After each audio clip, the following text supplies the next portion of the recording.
3 News Now this week.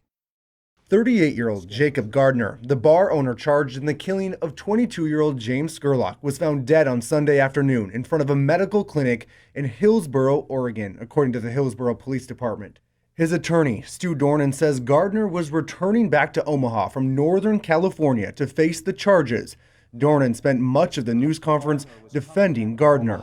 And I want to make it very clear that this was a clear case of self-defense. Dornan said his client was innocent, despite the grand jury charging him with 4 felonies: manslaughter, use of a deadly weapon, attempted first-degree assault, and terroristic threats. Special Prosecutor Fred Franklin stated earlier this week that much of the evidence came from Gardner himself. There was evidence that was gathered and presented to the grand jury about activity that Jake Gardner was engaged in prior to even coming in contact with James Scurlock. Dornan says on the night of the shooting, Gardner believed he was in a war zone when protests erupted in downtown, a result of what Dornan said was PTSD and traumatic brain injuries Gardner suffered after serving in Iraq. He did not know when he was sitting at the Omaha Police Department for over 24 hours exactly what had happened to Mr. Scurlock. And he was devastated by it. Gardner was under an extreme amount of pressure, according to Dornan. He added that the news of Gardner's death was devastating for many reasons. I am angry at not having an opportunity to defend a man who acted in self-defense. In Omaha, Kent Lutzen, 3 News Now. Last Saturday looked like any other game at Warner Park for Union Omaha.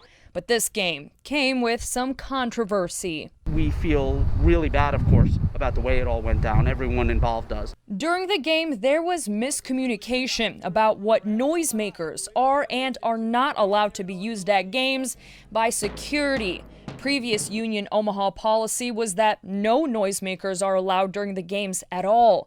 But the policy wasn't clear since handheld noisemakers are actually allowed. It's horns that are banned to prevent the spread of germs. The rule was intended to specifically ban horns, things you can blow through and could obviously pass germs on. What we didn't account for, and which we take full responsibility for, are handheld noisemakers. A specific group of fans belonging to the Union Omaha fan club, Omaha Parliament, were singled out for using both horns and handheld noisemakers like this wooden one, and were kicked out. The escalation of the situation came from a lack of signage on clarifying exactly what was a prohibited item and what was allowed in. Since other fans had handheld noisemakers and only this specific group was kicked out, members of Omaha Parliament left the game in protest. But the club has acknowledged that the situation should not have escalated like it did and offered up policy changes to prevent a similar situation in the future. Noisemakers that do not project air will be allowed inside the stadium at all times. 2, there's going to be increased signage in both English and Spanish, as well as a clarification of the policy available at all gates. And then 3, the people involved with the incident have actually been invited to the next game, and the owner, Gary Green, is actually flying in and hosting them in the owner's box for the next game. The relatively new club is still figuring out game day kinks and trying to learn from their mistakes to continue great fan relationships and to continue to grow.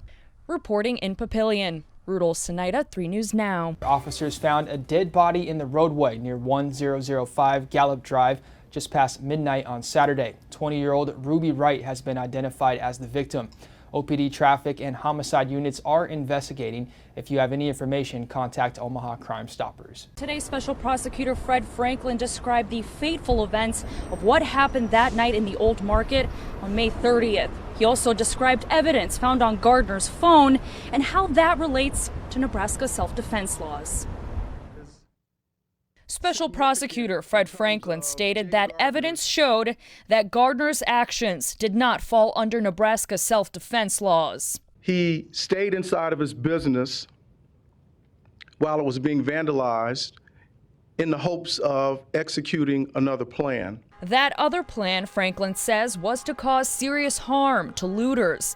On Wednesday, Franklin went into evidence obtained from the Omaha Police Department that was presented to the grand jury, who in turn decided to indict Gardner on 4 charges.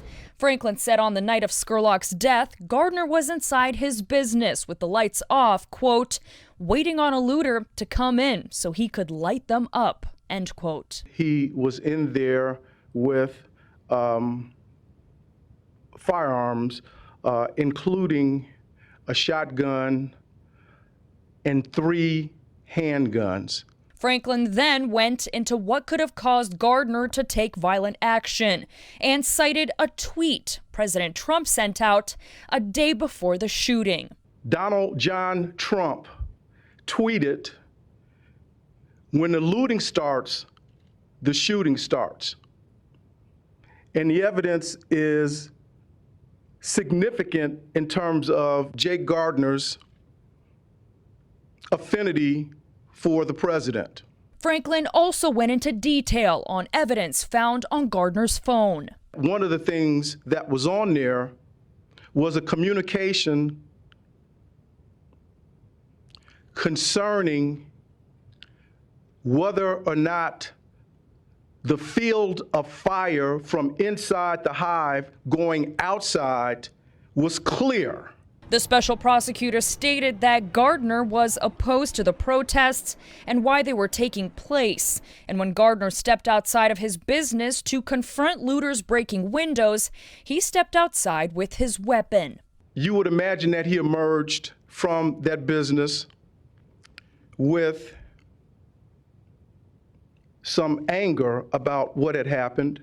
Now that Gardner has taken his own life, the case will not go to trial, which Franklin expressed is a tragedy for both families involved. Franklin also said that this now paints the whole picture on exactly the night when James Scurlock was shot and killed, but a lot of questions still remain, including exactly how Franklin delivered the information to the public today. I spoke with the Scurlock family lawyer today, and he said the family is just taking today to process this new information, and they will make a statement tomorrow. For now, reporting live in Omaha, Rudolph Sinaida, 3 News Now. 3 News Now reporter Kent Lutzen joins us live now from the Douglas County Courthouse, where today Don Klein reiterated that he still stands by his original decision. Kent? Yeah, that's right, Jenny. Douglas County Attorney Don Klein says he heard nothing new from Special Prosecutor Fred Franklin that would change his opinion in whether or not Gardner was acting in self-defense on the night of May 30th. Now, Franklin brought up some phone evidence, specifically a comment made about field of fire. Klein was aware of this, stating that message was sent to Gardner from another individual and had nothing to do with the altercation outside the bar. Franklin referenced a tweet from President Trump reading, "Once the looting starts, the shooting starts." Klein says Franklin's attempt to make a correlation between Gardner's support for the president and a tweet is not evidence, rather speculation. There's a lot of conversation about who was the first aggressor on the night of that shooting. Klein says there is some information that could indicate what state of mind Scurlock was in the night he was shot. James Scurlock was committing a felony. He broke into a building, tore property up, broke out the windows there, just immediately prior to where he went to the hive. He had previously been involved with his child's mother, where he broke into a house and beat her, and her comment to the police was that his violence is escalating. Franklin mentioned and exchanged about, quote, "light 'em up" involving Gardner. Klein had no idea where this comment came from. Klein says he respectfully disagrees with Franklin's opinion, adding he questions the way the evidence was presented to the grand jury. Gardner's lawyers, Stu Dornan and Tom Monahan, sent out a statement today saying, quote, "The statements made by Special Prosecutor Franklin did not change our belief in our client's innocence or the belief that he never should have been charged," and Don Klein shares that view. There is no new credible or relevant evidence provided by Mr. Franklin today that Mr. Gardner's state of mind was to harm anyone. The hope for the healing of our community is most paramount as we move forward. Our statements from Sunday stand. Now, we will have more reaction from County Attorney Don Klein later tonight, as well as a recap of the Franklin press conference earlier today.